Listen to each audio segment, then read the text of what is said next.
and welcome to my channel. My name is Martine, and if you are new here, I do videos on Vedic astrology mainly, but also with some tropical insights, and I focus on both relationship and natal astrology. And if you like this video and you would like to see more content from me, please like, subscribe, hit the notifications bell to see when I will post a new video. And also, if you're interested in a personal consultation, I do consultations on a wide variety of topics. Please check out the video description. I will leave my contact information there. Thank you. So today's video is going to be in continuation with the Arudha Lagna through sign series, and it's going to be about Aquarius Arudha Lagna.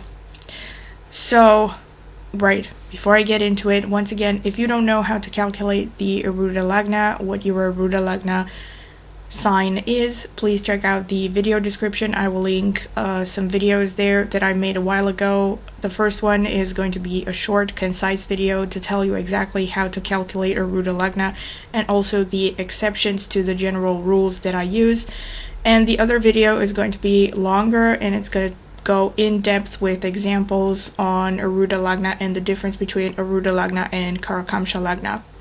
So you go ahead and watch that if you want to learn more about how to calculate and how to understand Arudha Lagna. Thank you. So, right, to get straight into the description for Aquarius Arudha Lagna. So, if your first house of the Arudha Lagna or the Arudha Lagna itself is Aquarius, this shows that people will see you as a person who is rather eccentric, unorthodox, someone who basically, you know, follows the beat of their own drum.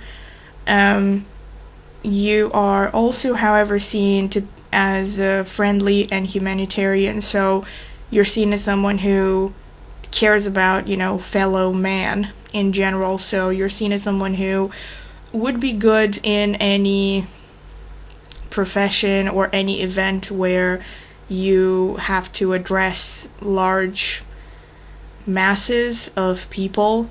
So this could definitely come in handy if you want to be involved in politics, or if you want to be a public person of any kind.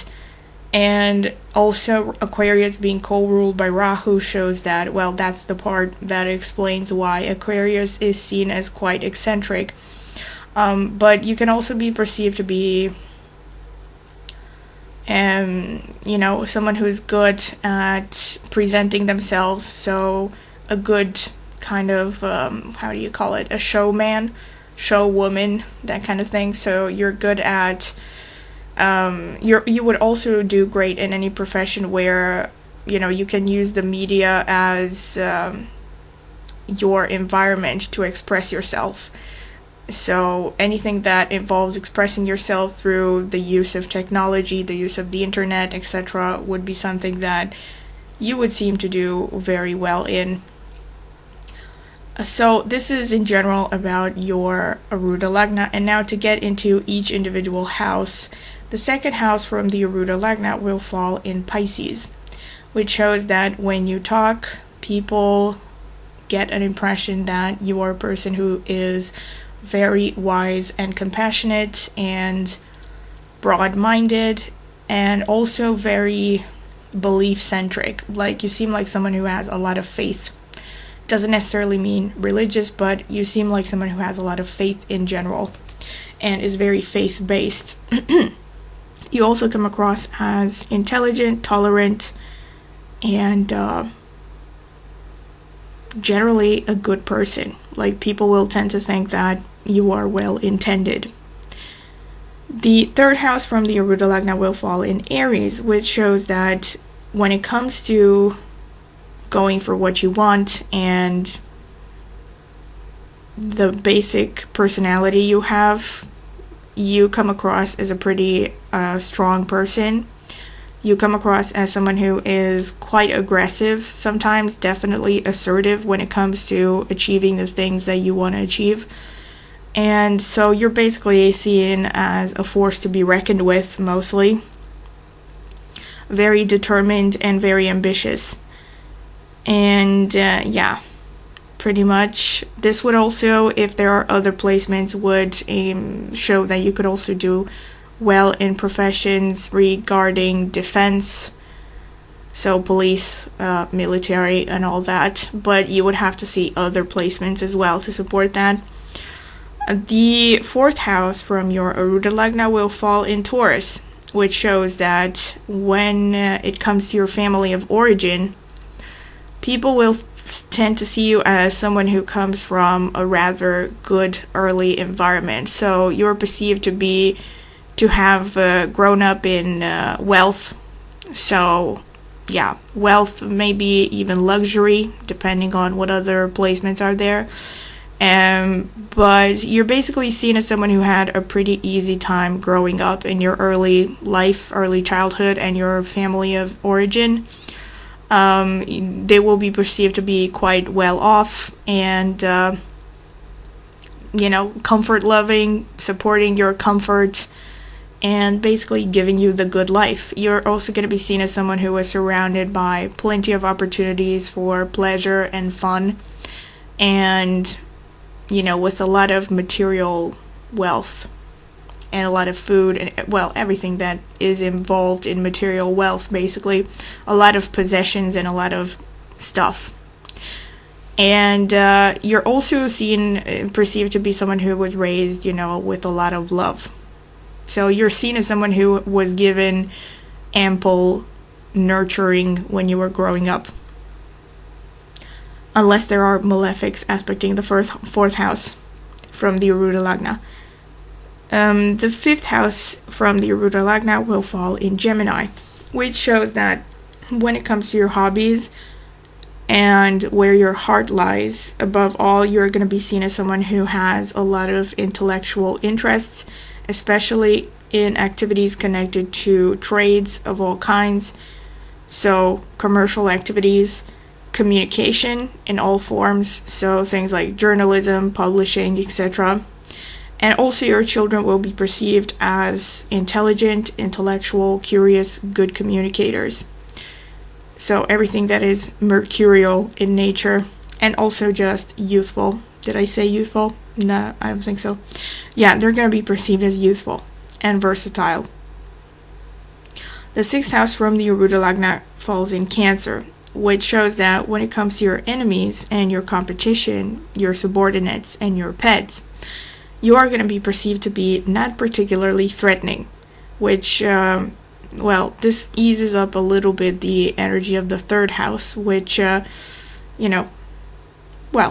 just eases up the energy, which means that you're overall not going to be seen as threatening when it comes to, so basically you're not going to be seen as threatening on second impression, let's say, versus the first impression, because the first impression is basically mostly ruled by the 1st and the 3rd house from the Arudha Lagna.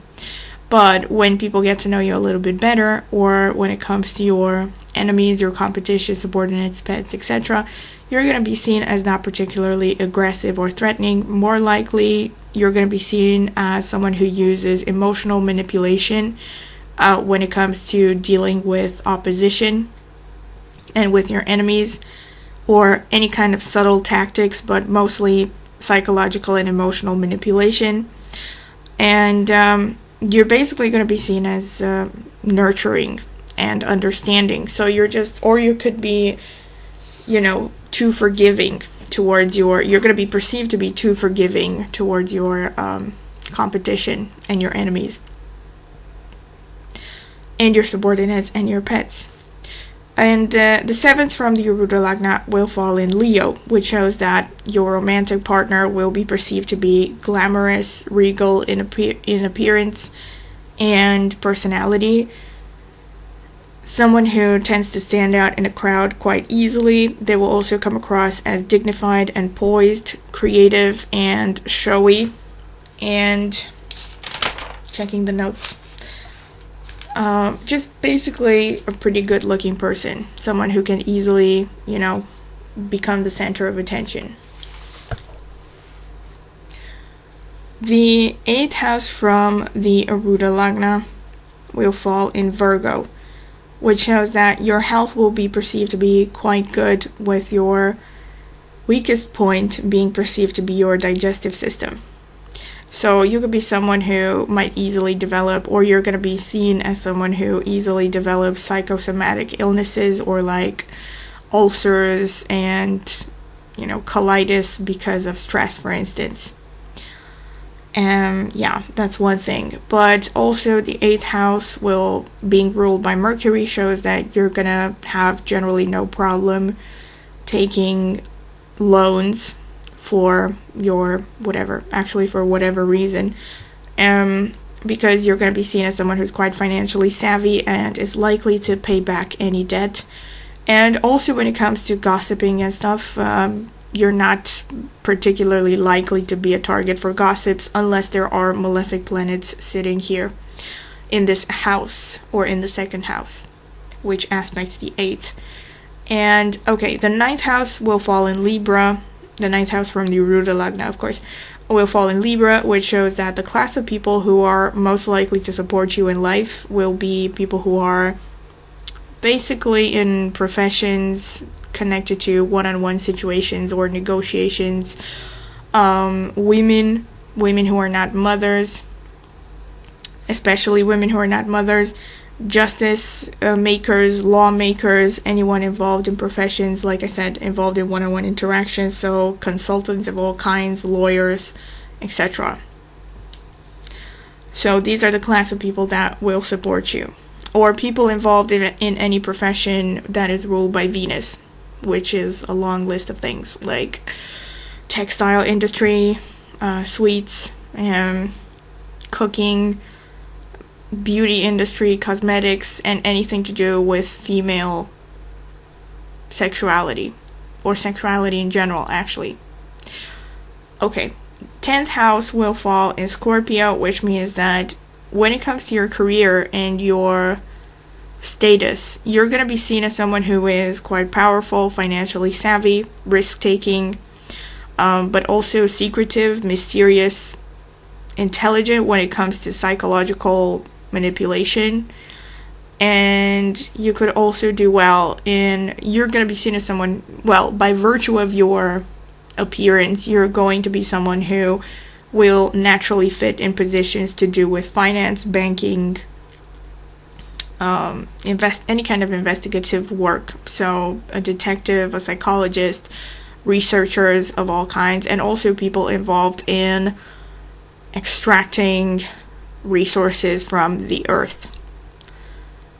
Okay, so the 11th house will fall in Sagittarius, which shows that when it comes to your friends and when it comes to your elder siblings and your circle of acquaintances in general, you will appear to have friends who are intelligent, adventurous, outdoorsy, philosophical, broad-minded, well-educated, and you could also have friends who are in Jupiter-related professions in general, like teachers, religious people, religious leaders, biologists, anyone involved in natural sciences, zoologists, stuff like that, anything to do with animals, travel agents, or travel-connected professions, and also lawmakers, lawyers, and anyone involved in publishing. Okay, so 12th house will fall in Capricorn, which shows that you are going to be perceived as someone who could end up acquiring losses because of the state. So for instance, the state and the government. So for instance, taxation, or stuff like that, anything to do with the government, basically trying to drain your finances or getting in trouble with the government.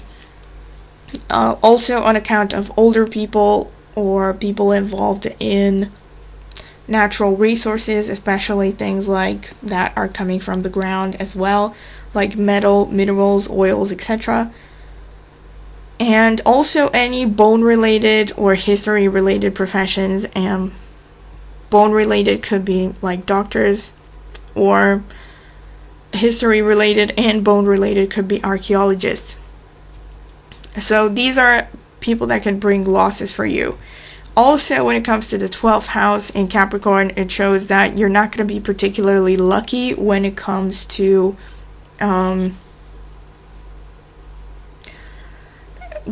contracts, meaning in the sense that if a contract ends badly, you are more likely to end up with losses rather than benefits. Like, you are not likely, for instance, to be in a situation where your employment contract ends and you get a few salaries at the end of that, for instance. So yeah. And also, actually, when it comes to the 11th house, I forgot to say this, it also shows that you're going to be very lucky when it comes to making money out of inconstant sources of income. So sales, for instance. Pretty much. And okay, so some famous examples are Steve Irwin, Ted Bundy. Oh, by the way, if you're interested in seeing Ted Bundy's chart, Arudha Lagna and Karakamsha, I mentioned him as an example in the lengthier video that I mentioned earlier. So the one on Arudha Lagna versus Karakamsha. So if you're interested in seeing his charts, you should check out that video. And go to examples. You're gonna find that video in the same playlist as this one. And Mata Hari and Donald Trump. Also, if you're interested in hearing more about Donald Trump's Arudha Lagna, you can check out the video that I made on the second and 8th house and how people talk about you and all that stuff. It's also in the same playlist. And another example, David Letterman and Cher.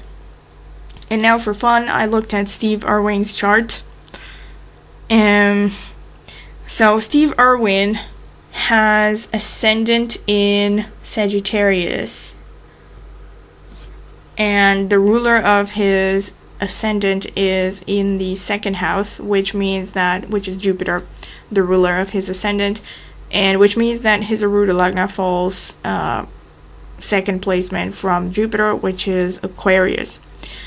And it's really interesting. I mainly picked Steve Irwin because of the way that he died, which is very interesting, and I'm going to talk about the cause of death. So if you don't want to hear that, you might want to skip it. If you know you're too sensitive to these topics, don't watch it. But aside from that, he also has Sun Venus conjunct in the Arudha Lagna, which shows that he was perceived as someone who was a leader and someone who's very charismatic and a very good showman, which I think suits him because, well, he was very popular on television. He became known as the Crocodile Hunter. And aside from the fact that he was very much a risk taker and all that. And also another thing that I noticed is that the 10th house from the Arudha Lagna falls in Scorpio, and although it's empty, he has the rulers of Scorpio, Mars and Ketu conjunct, and also conjunct Mercury, Saturn, and Jupiter in Capricorn in the 3rd house, I think. Wait. No, it's not in the 3rd house. No. But they're falling in Capricorn. And the 3rd house from the Arudha Lagna in the 1st house is empty. The 3rd house shows circumstances of death. But another thing that I noticed in his case is that in the D10 chart, so the D10 chart really supports his Arudha Lagna chart because he also has Aquarius rising in the D10, and the ruler of the 10th house of the D10 is also Scorpio, and the ruler is, so the 10th house of the D10 is also Scorpio, and the ruler is Mars Ketu, which are conjunct in the 3rd house of the D10 chart, which shows that his profession is going to be very independent. So he's definitely not someone made to be an employee. And it also shows his risk-taking behavior in his career. But okay, so this is what I've seen about right, and his 10th house from the Arudha really matches his, I think, his image in the world, because he has the rulers of the 10th from the Arudha conjunct Mercury, Saturn, and Jupiter. So Jupiter is the planet that is most likely connected to biology and natural sciences. And he was someone who, was known for his work with animals and working in nature. And aside from that, conjunct Mercury shows that he was a very good communicator. And the third house from the Arudha Lagna. This is where I wanted to get. So this is the part that you might want to not hear if you are sensitive to the topic. But this is regarding his circumstances of death. So he passed away a pretty long time ago. I was surprised that it's been so long since he died. I think it was 2006. And he really died in a very unusual setting, in the sense that, well, as most people I think expected of him to die, because he oftentimes engaged in very risky behavior involving wild animals. And you may have heard this, that he died because he was filming for a documentary, and he got pierced through the heart by a I think it's called a manta ray, a stingray.